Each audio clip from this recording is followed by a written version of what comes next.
vá para o seu quarto, feche a porta e ore ao seu pai que está em secreto. Então o seu pai que vem em secreto o recompensará. E quando orarem, não fiquem sempre repetindo as mesmas coisas como fazem os pagãos. Eles pensam que por muito falarem serão ouvidos. Não sejam iguais a eles, pois o seu pai sabe do que vocês precisam antes mesmo de o pedirem. Feche seus olhos, vamos orar. Santo Deus, nós estamos aqui nesta manhã, agraciados, Pai, pelo privilégio de termos a Tua palavra em nossas mãos.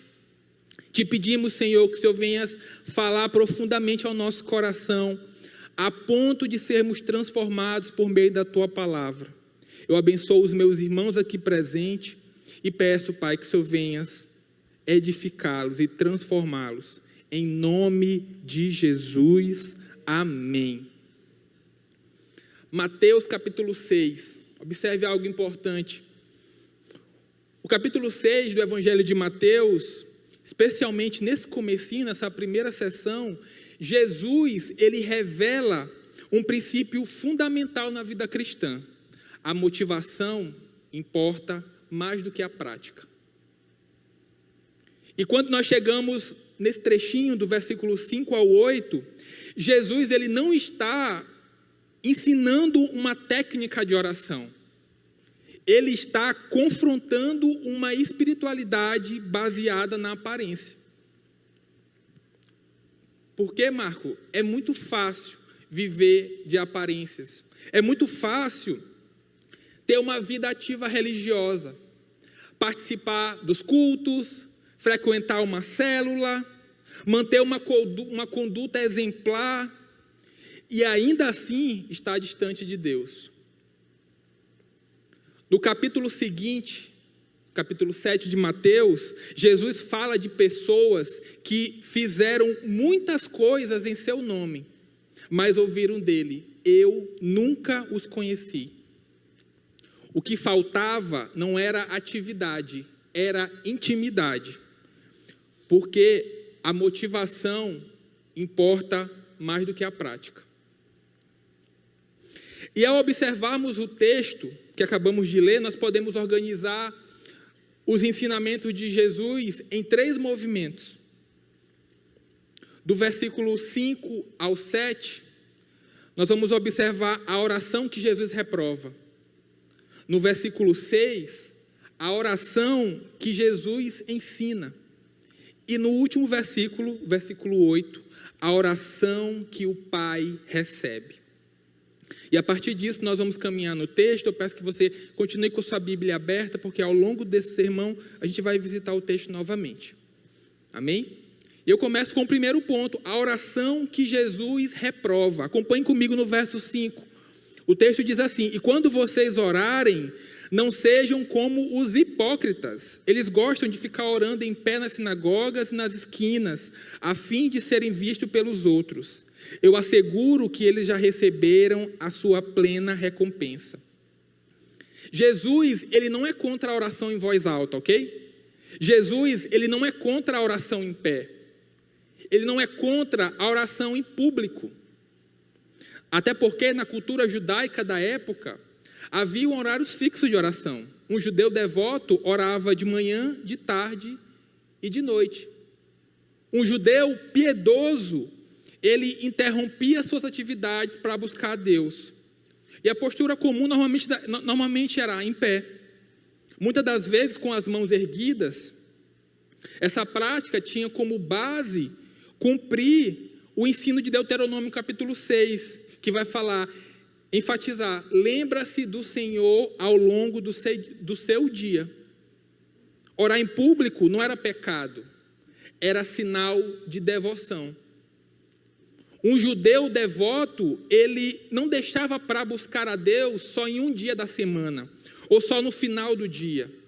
Ele priorizava a presença de Deus ao longo da sua rotina diária. Mas o texto que diz que no meio deles haviam os hipócritas. Jesus diz, não sejam como os hipócritas. Por que ele usa essa palavra? No mundo antigo, hipócrita vem do grego hipócrites, que era um nome dado a atores de teatro. O teatro grego possuía algumas características marcantes. Um ator, ele usava várias máscaras ao longo da encenação: alegria, tristeza, felicidade, choro. O mesmo ator, ele interpretava vários personagens, apenas trocando as máscaras. E o texto diz que eles, os hipócritas, gostavam de orar nas sinagogas e nas esquinas. As esquinas eram cruzamentos extremamente movimentados. Alguns religiosos organizavam a sua rotina para que no horário de oração eles estivessem ali, justamente onde houvessem mais pessoas. Não era descuido, era estratégia. Eles não estavam buscando a presença de Deus. Eles estavam administrando a sua reputação espiritual. É como um ator que sobe num palco como esse. Ele pode subir aqui e representar um pai amoroso. Ele se veste como pai, ele fala como pai, ele se emociona como pai, mas ele não é um pai. Ele estava apenas desempenhando um papel em meio à audiência. Porque depois que a cena acaba, ele tira a máscara, ele tira a roupa e ele simplesmente não tem relacionamento nenhum com aquela história. Não há intimidade, ele não é um pai de verdade. E é isso que Jesus está denunciando. Essas orações, elas eram visíveis, mas não necessariamente sinceras. Elas eram calculadas para impressionar. Eram religiosas, mas não relacionais. E aí vem, na minha opinião, a frase mais forte desse texto, que é quase que um soco no estômago. Ele vai e diz assim, Jesus diz, eles já receberam a sua recompensa. Ou seja, aplausos humanos foi tudo que eles ganharam.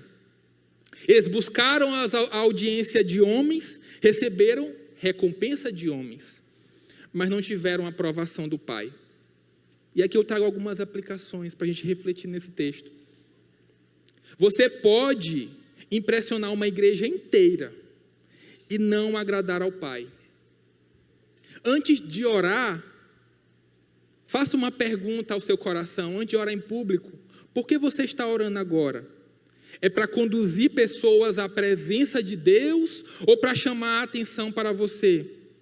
A oração pode até chegar aos ouvidos da igreja, mas o Pai vê primeiro a oração o coração de quem ora. É possível construir uma reputação espiritual sem construir intimidade com Deus. O teatro espiritual não acontece somente atrás de um microfone. Ele também acontece quando nós construímos uma imagem de espiritualidade que não corresponde ao que vivemos no secreto.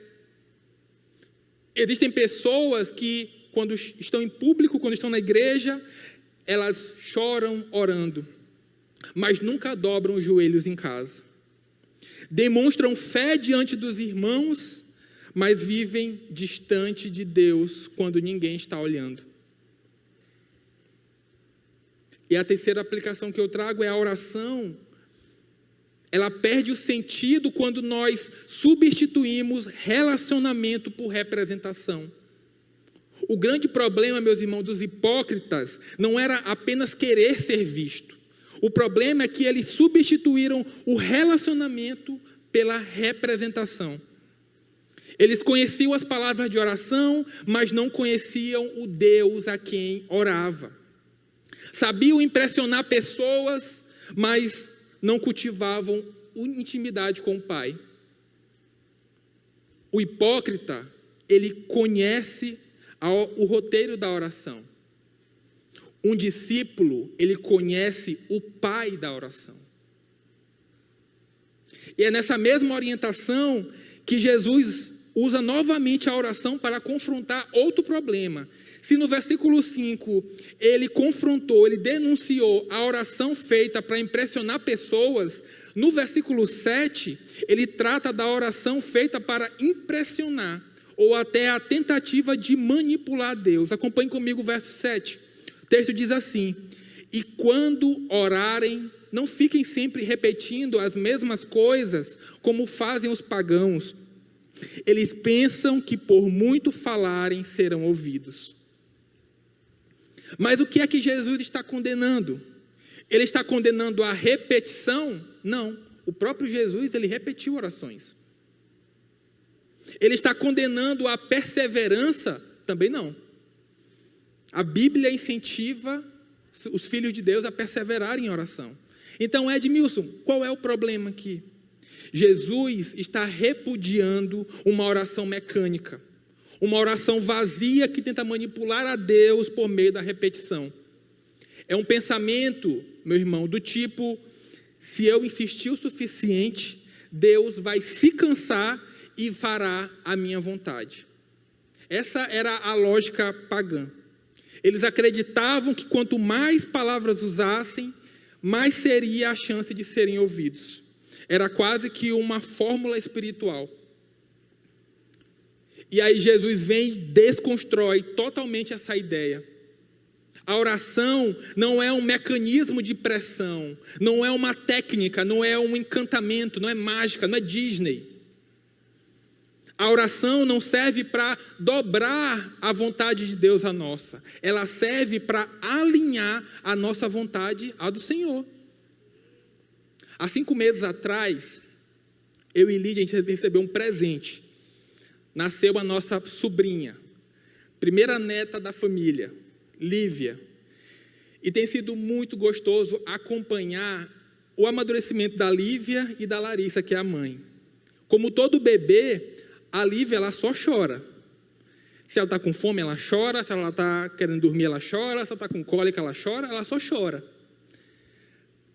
Já a Larissa, a mãe, é impressionante. Ela consegue identificar o tipo de choro. Um choro de sono. Ih, está com fome. Ih, fez cocô. Por causa do choro. Eu fico impressionado com aquilo. Antes mesmo de Lívia conseguir se comunicar, antes mesmo de Lívia conseguir se pronunciar alguma coisa, a mãe consegue perceber o que ela precisa. Sabe o que acontece? Às vezes nós agimos como bebês diante do Senhor. O problema é que muitas das vezes nós tratamos Deus como se Ele agisse depois de muita insistência. Eu vou ficar aqui insistindo até o Senhor fazer a minha vontade. Se eu repetir mais, se eu orar mais tempo, se eu insistir o suficiente, Deus finalmente fará aquilo que eu estou precisando, que eu acho que é necessário, que eu acho importante. Os pagãos imaginavam que Deus precisava ser convencido, mas Jesus desconstrói completamente essa ideia. Nós não oramos para convencer a Deus. Meu irmão e minha irmã, nós não oramos para manipular Deus. Jesus está dizendo: vocês não falam com uma divindade distante, vocês falam com o Pai que sabe. O Pai que sabe de todas as coisas. Algumas reflexões, cuidado com a oração sem um coração. Você pode estar falando com Deus sem realmente falar com Deus. Está entendendo o que eu estou falando? As palavras saem, mas o coração não acompanha. A oração deixa de ser comunhão quando se torna apenas um hábito religioso. Cuidado com a tentativa de transformar Deus em um meio para realizar a sua vontade. Cuidado. O pagão orava para convencer a divindade. Um discípulo, ele ora para alinhar o seu coração à vontade do Pai. Observe esse contraste, como é interessante o que Jesus está falando. Enquanto o hipócrita, ele transforma a oração em um espetáculo, o pagão, ele transforma a oração em uma tentativa de manipular Deus. Mas um discípulo, ele transforma a oração em um encontro com o Pai. Amém? E aí eu inicio agora um segundo ponto. Agora Jesus vai ensinar um modelo de oração. Acompanhe comigo o verso 6. O texto diz assim: mas quando você orar, vá para o seu quarto, feche a porta e ore ao seu Pai que está em secreto.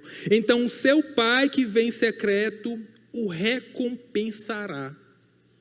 Jesus está restaurando o ambiente da oração. Ele começa dizendo: vá para o seu quarto e feche a porta. É interessante ver como a audiência daquelas pessoas que ouviam Jesus, como elas entendiam essa simples frase. No mundo antigo, era interessante observar que a ideia de quarto não era simplesmente um cômodo para dormir. Não era apenas um cômodo para dormir. A palavra usada por Jesus refere-se a um cômodo mais íntimo da casa.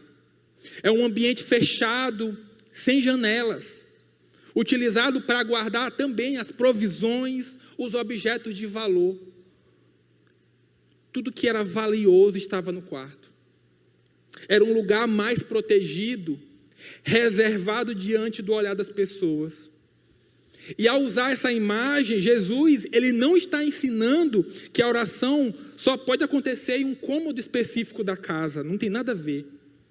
Ele está convidando seus discípulos a deixarem o palco das aparências e para entrarem num ambiente de intimidade. E o fechar a porta reforça ainda mais essa ideia de retirar a plateia, silenciar as distrações e abandonar a necessidade de ser visto. Essa semana que passou, Elane, Thalisson, Helena foram visitar nossa casa pela primeira vez, uma noite agradável, preparamos na sala um lanche, foi super divertido, conversando sobre maternidade, paternidade. E os cômodos que Elane e Thalisson utilizaram foi a sala, uma parte da cozinha, o banheiro. Ninguém teve acesso ao quarto da minha casa. Não é assim na sua casa? Quando nós recebemos visitas, nós mostramos a sala, a cozinha, o quintal, mas o quarto, ele costuma ser o último lugar a qual alguém tem acesso, porque ali é a nossa intimidade. Ali estão as coisas mais detalhadas, mais simples. Jesus está dizendo, a oração verdadeira, ela não acontece no lugar onde você precisa sustentar uma imagem. É um espaço onde você pode ser honesto. Não é sobre geografia, você está entendendo? Não é sobre geografia, não é um espaço físico, é a postura do seu coração. E aí vem a parte mais consoladora, porque o texto vai dizer, ore ao seu Pai que está em secreto, e o seu Pai te recompensará. Jesus muda a forma de se relacionar com Deus. No Antigo Testamento, Deus era conhecido como o Senhor, o Rei, o Todo-Poderoso, o Santo de Israel. Embora, em alguns textos, bem poucos, Jesus é chamado de Pai. Mas justamente na ideia de Pai de muitas nações. E agora, neste momento, Deus está trazendo uma experiência de cada indivíduo. Agora Jesus diz, ore ao teu Pai. Não é apenas uma mudança de vocabulário, é uma mudança de relacionamento. Um discípulo, ele não se aproxima apenas de um Deus soberano, ele se aproxima de um Pai. Para um judeu, isso era extraordinário. Para nós também. Como é bom saber que nós não estamos falando com um Deus distante. Como é bom saber que nós não somos como os pagãos que precisam ir a templos para ter acesso ao nosso Deus. Meu irmão e minha irmã, você não está tentando alcançar alguém que precisa ser convencido. Quando você ora, você está falando com o Pai que está em secreto, e essa é a maior recompensa. Essa é a maior recompensa. A oração, ela não é um esforço para trazer Deus para perto, é o descanso na presença de um Pai que nunca esteve longe. Amém? Só algumas reflexões. Primeiro, avalie se você tem um lugar secreto com Deus.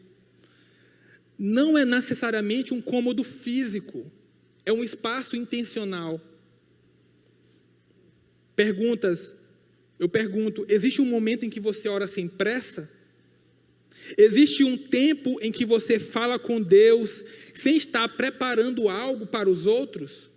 Eu tenho refletido sobre isso. Nós somos bons em saber, nós sabemos que Deus é onipresente.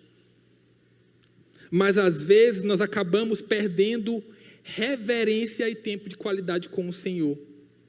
Acabamos assumindo uma oração multifuncional. Enquanto eu oro, eu dirijo, eu faço 1000 coisas, eu resolvo 1000 coisas, e enquanto eu oro, a oração não se torna prioridade. Segundo, feche as portas das distrações. Hoje o problema não é só a plateia, às vezes é a notificação. Oramos com o celular do lado, oramos olhando para o relógio, oramos pensando na próxima tarefa. Fechar a porta hoje pode significar silenciar o telefone, acordar mais cedo, criar um ambiente intencional. Porque nós entendemos que intimidade não acontece por acidente. Você não vai tropeçar e ter intimidade com o Senhor. Intimidade acontece por decisão. Exige decisão do nosso coração. Terceiro, aprenda a ser vulnerável diante do Pai. Você que já é do Senhor, no secreto não há aplausos, mas também não há julgamento. No secreto você pode confessar os seus pecados, você pode expressar suas dúvidas, você pode chorar, você pode dizer, eu não entendo. Posso confessar uma coisa para os irmãos? Eu também precisei aprender isso. No ano passado, quando eu e minha esposa Lídia engravidou, nós descobrimos que eram gêmeas. E foi uma das maiores alegrias da nossa vida. Nós sonhamos, planejamos, nos alegramos, mas com cerca de 3 meses, a gestação foi interrompida, nós perdemos as meninas. E sem quase perceber, eu entrei num modo de defesa. Quando as pessoas estavam perto me perguntando como eu estava, eu respondia, está tudo bem. Deus é soberano, a vontade do Senhor é boa, perfeita e agradável. Os planos de Deus são perfeitos. Tudo isso era verdade. Mas havia uma verdade que eu não estava dizendo. Eu estava profundamente magoado e machucado. E sem perceber, eu comecei a evitar o quarto.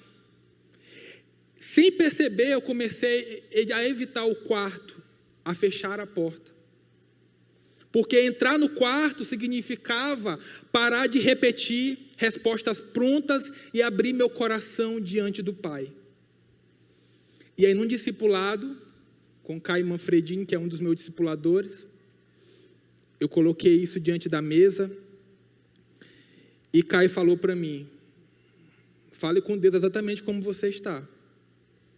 É necessário que tu abra teu coração para o Senhor. E foi ali que a minha oração mudou. Eu passei a dizer, Senhor, eu estou triste, eu estou chateado, eu não estou entendendo, Senhor. Está doendo. Foi somente quando eu parei de representar diante de Deus e comecei a ser transparente como um filho que meu coração começou a ser curado.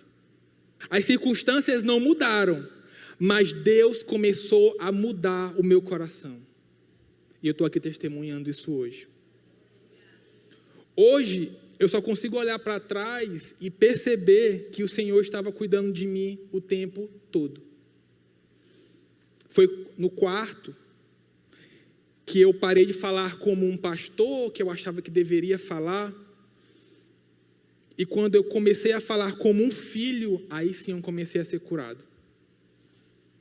Meu irmão e minha irmã, talvez o maior sinal de maturidade espiritual não seja o quanto você ora em público, mas o quanto você ora ao Pai, que está sempre com você. E aí eu entro no último ponto do meu sermão. A oração que o Pai recebe. O verso 8 diz o seguinte: não sejam iguais a eles, porque o seu Pai sabe do que vocês precisam antes mesmo de o pedirem. Não sejam iguais a eles quem? Aos hipócritas, aos pagãos. Por quê? Porque eles não têm o Pai. Eles não têm o Pai. Jesus encerra esse ensino levando os nossos olhos a Deus. Agora, Jesus apresenta a verdadeira identidade daquele a quem oramos. Ele é o Pai. E é justamente por ser o Pai, Ele sabe. Ele sabe de todas as coisas. Ele sabe antes da frase. Ele sabe antes do nosso pedido. Antes da organização das palavras, antes mesmo da necessidade de chegar aos nossos lábios. E aí aqui surge uma dúvida, uma pergunta natural. Se Deus sabe de tudo, por que eu vou orar? Se Deus sabe de todas as minhas necessidades, por que eu vou orar?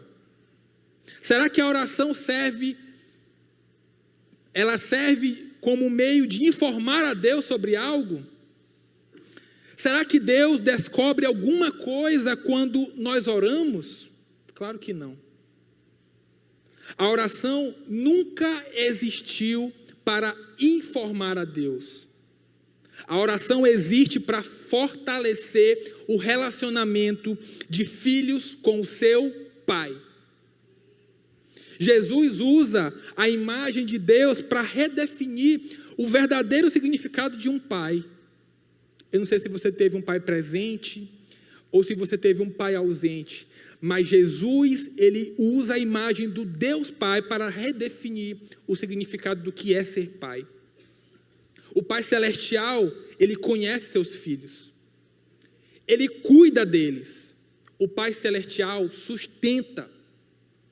Ele sabe exatamente do que precisamos antes mesmo de pedirmos. E isso muda completamente a forma como nós oramos. Não chegamos diante de Deus tentando encontrar as palavras certas. Nós chegamos como os filhos. Às vezes com palavras, às vezes com canções, às vezes em silêncio, às vezes rindo ou chorando. Chegamos como filho, mas sempre confiando que o nosso Pai conhece o nosso coração. Para encerrar, eu conto uma história, recentemente, esse ano.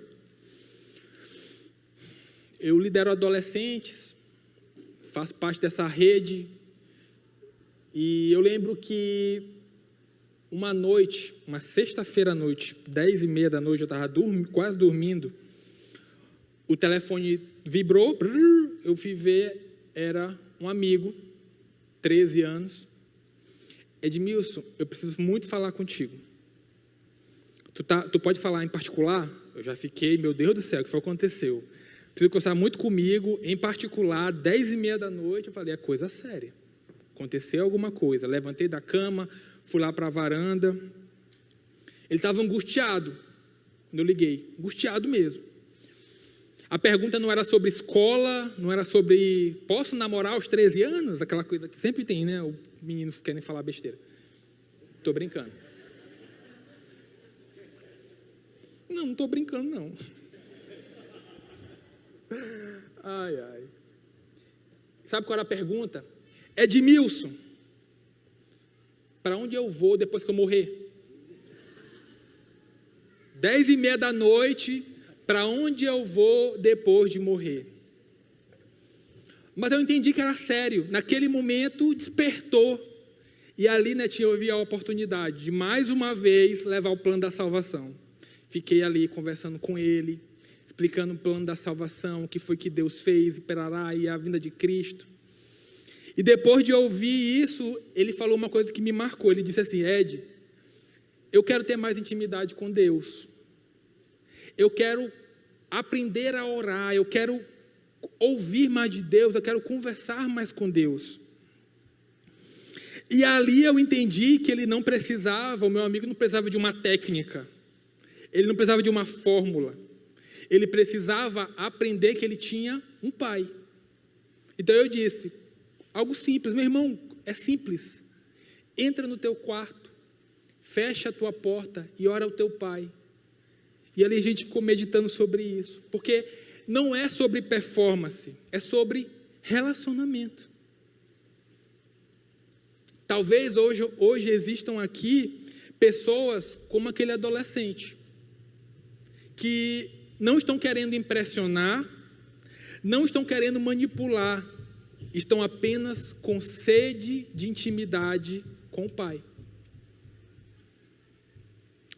E eu queria encerrar dizendo que nós só podemos ter relacionamento com Deus por causa do seu Filho, por causa de Jesus. Nós só podemos chamar Deus de Pai porque nós fomos reconciliados com Ele. Nós só podemos entrar no quarto não por nossos méritos, mas porque Cristo abriu o acesso. Eu queria convidar você para ficar de pé.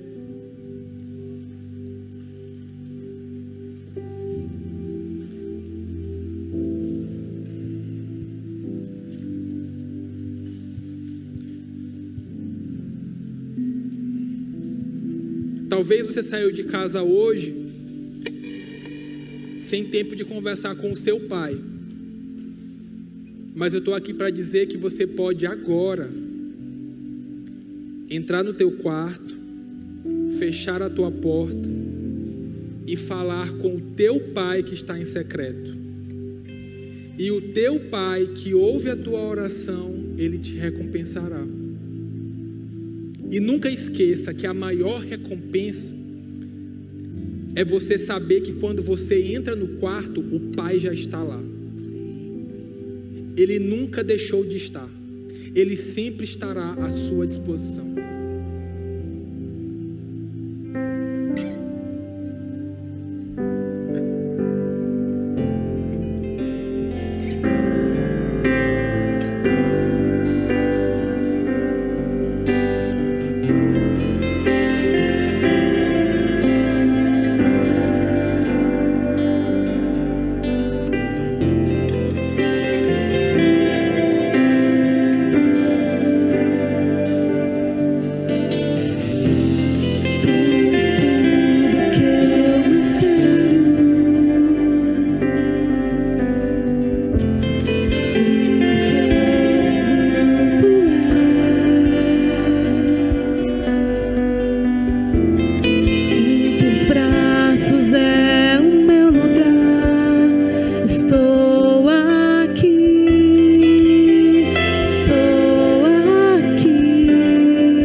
uma resposta da gente.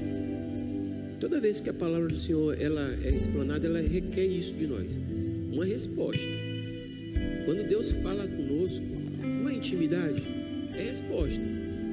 E a pergunta que tem para fazer para você nessa manhã: o que você vai fazer com essa palavra? O que você vai fazer com isso que você aprendeu nessa manhã? A gente vai continuar colocando as máscaras, continuar sendo hipócritas, ou a gente vai realmente entrar no secreto com o Senhor? O que você vai fazer com essa palavra? O que você vai fazer com isso? Você vai continuar representando a imagem de um bom cristão, que não falta o culto, que não falta as células, que não faltam os seus compromissos eclesiásticos?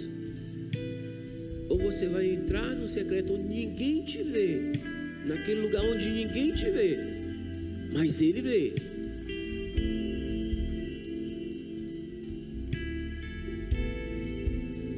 Ele vê. Irmãos, Deus é uma pessoa, e a gente esquece disso. É uma pessoa. Uma pessoa. E nós precisamos nos relacionar com esse Deus. Tem alguém aqui nesse lugar que quer se relacionar com esse Deus? Quer aceitar esse Deus? Porque quando a gente faz um apelo, as pessoas pensam que Jesus é um coitadinho que precisa de você. Ei, Deus não precisa de ninguém. Ele é autossuficiente. Lá no céu já tem intimidade. O Pai, o Filho e o Espírito Santo vivem em harmonia.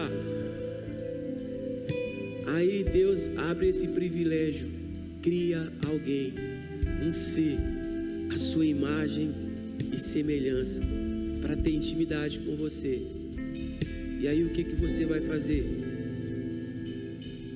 Vai deixar Deus lá dentro do quarto e ficar de fora? Ou você vai entrar lá no quarto e se relacionar com Ele? Tem alguém aqui que nunca aceitou Jesus e quer fazer isso nessa manhã? Se você estiver aqui, pode levantar uma das mãos. Nós vamos orar com você e nós vamos experimentar e te ensinar a caminhar com esse Jesus. Se é todo mundo crente, graças a Deus. Mas irmãos, se você está aqui nesse lugar e tem vivido no automático,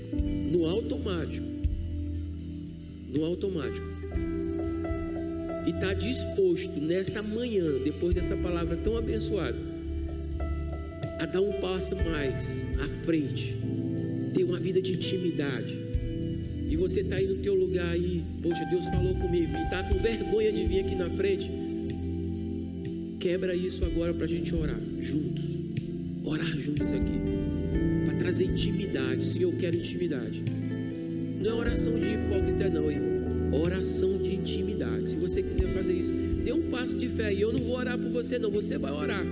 Vou orar aqui. Senhor, eu quero ter mais intimidade contigo. E intimidade com o Senhor, irmão, não é saber as coisas que vai acontecer não. Não é isso não.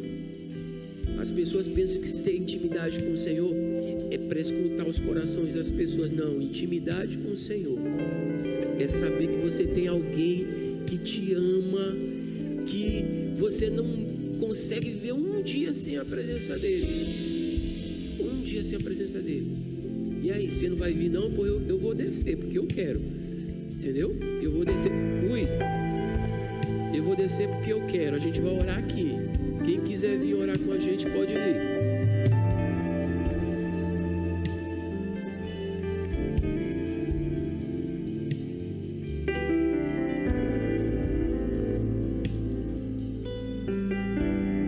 Senhor, a gente não sabe nada. A gente não sabe nada. A gente não conhece o dia de hoje, o dia de amanhã. A gente não sabe nada que vai acontecer na nossa vida. Mas uma coisa a gente sabe, Pai, que o Senhor é real. Que o Senhor é real. E a gente quer nesse momento, Pai, te pedir perdão, Pai. Te pedir perdão, porque nós não experimentamos o Senhor como o Senhor é. Um amigo, um Pai amoroso. A gente só quer se relacionar com o Senhor para receber as coisas. A gente só se preocupa com as tuas mãos. A gente só se preocupa em te pedir e fica nesse relacionamento hipócrita só de querer pedir para o Senhor, pedir para o Senhor, pedir para o Senhor. Que coisa insuportável. O Senhor deve estar imaginando da gente. A gente só se aproxima do Senhor quando as coisas estão ruins, Pai. Nós só nos aproximamos do Senhor quando as coisas estão apertando para o nosso lado. E o Senhor deve estar olhando para nós, no nosso coração, e dizendo para nós: que coisa ruim, você só procura quando necessita de alguma coisa, quando nós deveríamos, Pai, te buscar o tempo todo, buscar a Tua presença, simplesmente pelo fato do Senhor ser, porque o Senhor é o Pai, e nós somos os filhos, e os filhos não sabem andar com suas próprias pernas quando criança, Pai. Nós precisamos do nosso Pai. Por isso, Pai, nós queremos nesse momento, Pai, te pedir perdão. Te pedir perdão porque nós crescemos e nos comportamos como adultos, dono do nosso próprio nariz. Dono do nosso próprio nariz, Pai. Não reconhecemos que somos filhos dependentes do Senhor. Por isso, Pai, nesse tempo, que o Senhor possa trazer no nosso coração, traga ao nosso coração a necessidade, Pai, de te buscar, de estar com o Senhor, simplesmente pelo fato de estar com o Senhor e nada mais, nada mais, só estar aos pés do Senhor, que é a melhor parte, Pai, a melhor parte, desfrutar do Senhor nessa terra, porque é o que nós vamos fazer por toda a eternidade, desfrutar do Senhor, desfrutar do Senhor, desfrutar da Tua presença, Pai. Que o amor de Deus Pai, as doces consolações do Espírito Santo, a graça do Senhor esteja com todo o Teu povo, Pai, hoje e sempre. Amém e amém.